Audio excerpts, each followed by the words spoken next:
தவக்காலம் 3வது வாரம் சனிக்கிழமை. நற்செய்தி பகுதி லூக்கா பிரிவு 18 அருள்வாக்குகள் 9 தொடக்கம் 14 வரை. பரிசேயரும் வரித்தண்டுபவரும் பற்றிய உவமை இன்றைய நற்செய்தியில் இடம் பெறுகிறது. சாமி கும்பிட போச்சு 2 ஆசாமிங்க. ஒருத்தேன் பெரிய சாமி, ஒருத்தேன் சின்ன சாமி. சாமி கும்பிட போச்சு 2 ஆசாமிங்க.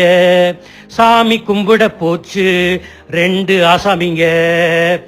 ஒருத்தேன் பெரிய சாமி, ஒருத்தேன் சின்ன சாமி. சாமி கும்பிட போச்சு 2 ஆசாமிங்க. பெரிய சாமி பேரு பரிசேயனாம், சின்ன சாமி பேரு ஆயக்காரனாம், நல்ல ஆயக்காரனாம். சாமி கும்பிட போச்சு 2 ஆசாமிங்க. ஒருத்தேன் பெரிய சாமி, ஒருத்தேன் சின்ன சாமி. சாமி கும்பிட போச்சு 2 ஆசாமிங்க.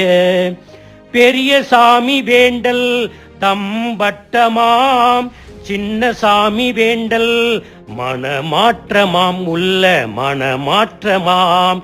சாமி கும்பிட போச்சு 2 ஆசாமிங்க. ஒருத்தேன் பெரிய சாமி, ஒருத்தேன் சின்ன சாமி. சாமி கும்பிட போச்சு 2 ஆசாமிங்க.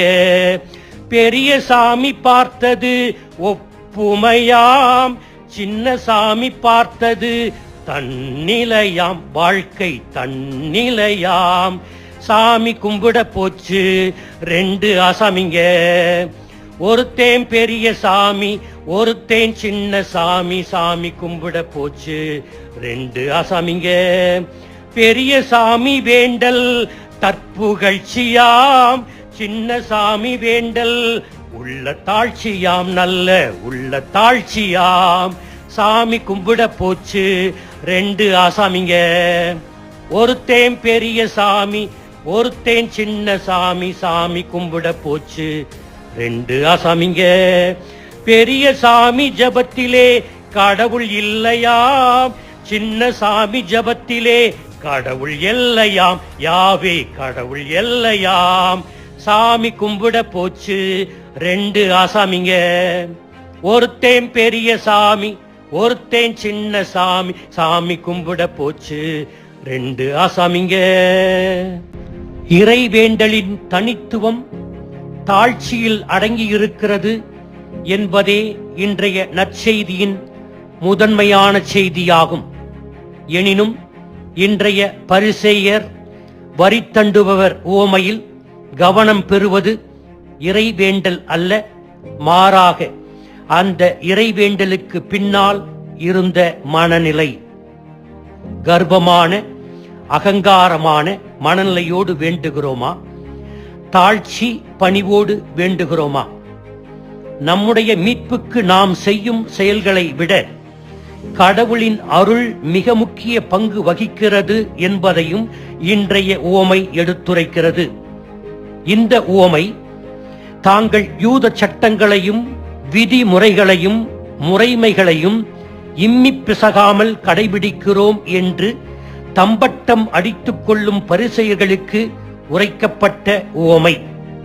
யூத சட்டங்களை கடைபிடித்தவர்கள் மோசேயின் சட்டங்களாகிய கருணையையும் இரக்கத்தையும் புறக்கணித்தார்கள் என்று இயேசு இந்த உவமை வழியாக பரிசேயர்கள் மீது குற்றம் சாட்டுகிறார். இயேசுவின் இந்த உவமை வழியாக லூக்கா தனது புறையினத்து மக்களுக்கு சொல்லும் செய்தி, அதாவது நமக்கு சொல்லும் செய்தி, தாழ்வுற்ற மனமும் நொறுங்கிய உள்ளமும் கொண்ட இறைவேண்டலையே கடவுள் விரும்புகிறார். அப்படிப்பட்ட இறைவேண்டலுக்கே இறைவன் மதிப்பளிக்கிறார். இன்றைய உவமையில் இயேசு இறைவேண்டல் செய்ய சென்ற 2 மனிதர்களை குறித்து பேசுகிறார்.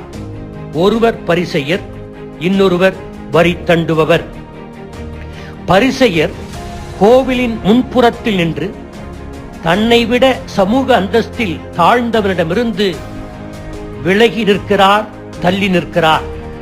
மோசேயின் சட்டத்தை தான் அப்பழுக்கற்ற விதத்தில் கடைபிடித்ததாக கடவுளிடம் விளக்கிச் சொல்லி கடவுளை மையப்படுத்தாமல் ஜபத்தில் தன்னையே புகழ்ந்து ஆயக்காரனை குறித்து அருவருப்பாக கூறினார். ஆனால் வரி வசூலிப்பவரோ தொலைதூரத்தில் நின்று கொண்டு வானத்தை அண்ணாந்து பார்க்க கூட துணியாமல் தன் மார்பில் அடித்துக் கொண்டு, கடவுளே, பாவியாகிய என்மேல் இரக்கம் வையும் என்று வேண்டினார். கடவுளின் பார்வையில் நேர்மையாளராக வீடு திரும்பியது எளிமையான இறைவேண்டல் மனநிலையோடு வேண்டிய வரி தண்டுபவரே என்று இயேசு இந்த உவமையில் தெளிவாக எடுத்துரைக்கிறார். இன்றைய நற்செய்தி நமக்கு வழங்கும் படிப்பினை, நம் உள்ளத்தில் உள்ள பரிசெயனை வெளியேற்றி நம் உள்ளத்தில் உள்ள வரி வசூலிப்பவனை இந்த தவக்காலத்தில் புதுப்பித்துக் கொண்டு வாழ வேண்டும். நம்மிடம் பரிசெயனுடைய திமிரில் பெரிய அளவும் வரி வசூலிப்பவனுடைய தாழ்ச்சி சிறிதளவும் உள்ளதை உணர வேண்டும். நாம் ஒவ்வொரு நாளும் நம் உள்ளத்திலே ஒரு திருப்பயணம் மேற்கொள்ளுகிறோம். வெளிவேடத்திலிருந்து, தற்புகழ்ச்சியிலிருந்து, ஆணவத்திலிருந்து, திமிரிலிருந்து தாழ்ச்சிக்கு, பணிவுக்கு நாம் ஒவ்வொரு நாளும் ஒவ்வொரு மணி நேரமும் இந்த யாத்திரையை செய்கிறோம் என்பதை உணர்வோம். தாழ்ச்சியோடு வாழ்வோம். ஆமீன்.